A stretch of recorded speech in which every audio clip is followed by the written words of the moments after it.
B then. So overall then, Group B. I know we've spoken about everything. So with the two, with all the four teams. Yep. I think Holland and Germany too strong. They're teams that gel well.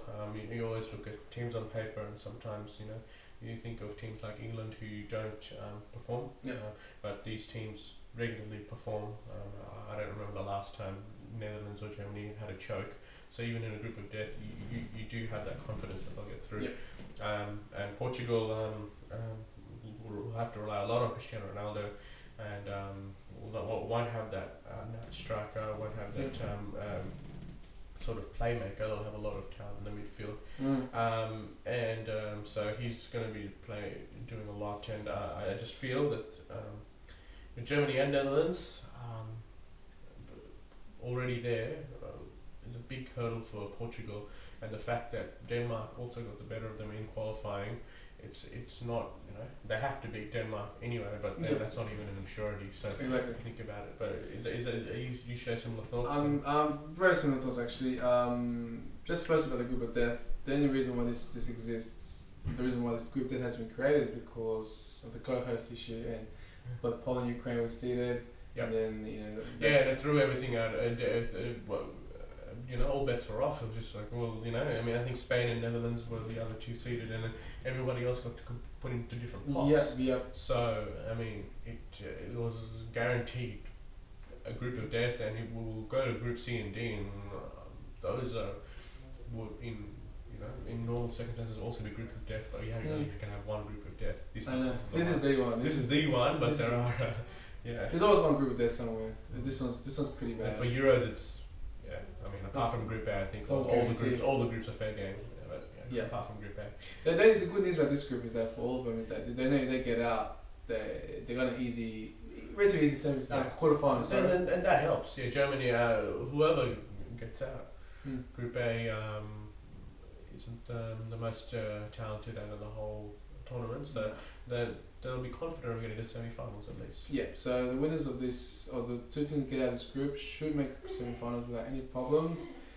Now, talking individually about each team, Netherlands got probably the best informed striker in the world at the moment, in Van Persie.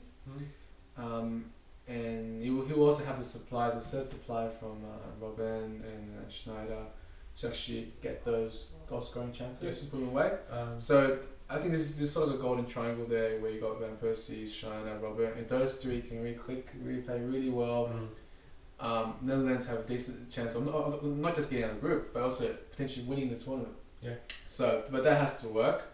Got burnouts and all the other factors which could affect that. Yeah. Denmark, any other group, decent chance. This group, no hope. Unfortunately, not good enough. Not good enough. The team on paper is not good enough. Yeah. The form is probably not good enough. It's just too much for them. It's just too early.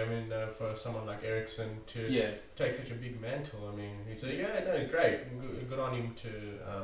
He's great talent and everything, but it's just too much. Too early. Too much in a group that, especially the teams he's playing against. If it was in another group, at least he'd have a bit more confidence. But, So again, he might still put in some great performances. You never know. Okay. But as a team, I just don't see him going through. Yep. Germany, one of the most exciting teams on paper. Young, but they're hugely talented at the same time. Yep. And as I said, in 2010, that was sort of their first, ever experienced a big tournament for this young team. 2 years on, they've matured, they've gotten better, and I think this could be the time. So actually, I think it will be the time. That's my prediction for during a winning tournament. So they will get out of this group, and I think they will go through actually winning the tournament. Yep. And Portugal, as I said, it's not as good a good team as the Golden Generation. It's really hard to, maybe it's unfair comparison to the Golden Generation. It is a Golden Generation. Yep. It won't happen often. But they got one of the best players in the world, Cristiano Ronaldo. Yep. He has to click, and he can't be too selfish. If he's too selfish with the ball, tries to do everything himself, it's not going to work. It's not going to work. Set pieces, free kicks, he'll have to make the most of all the free kicks he gets. We saw in the last World Cup. He did have a good time in the group stage, and it was very easy to get out of the group stage, apart from the Brazil game. Yeah.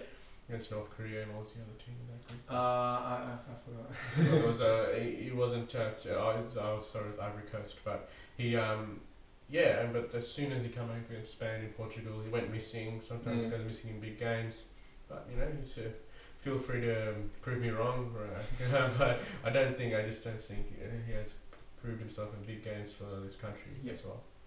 So my picks are Germany and Netherlands to get out of Group B. And same here, Germany, Netherlands to get out of Group B. Okay, thank you very much, and brought to you by ArsenalBlogger.com.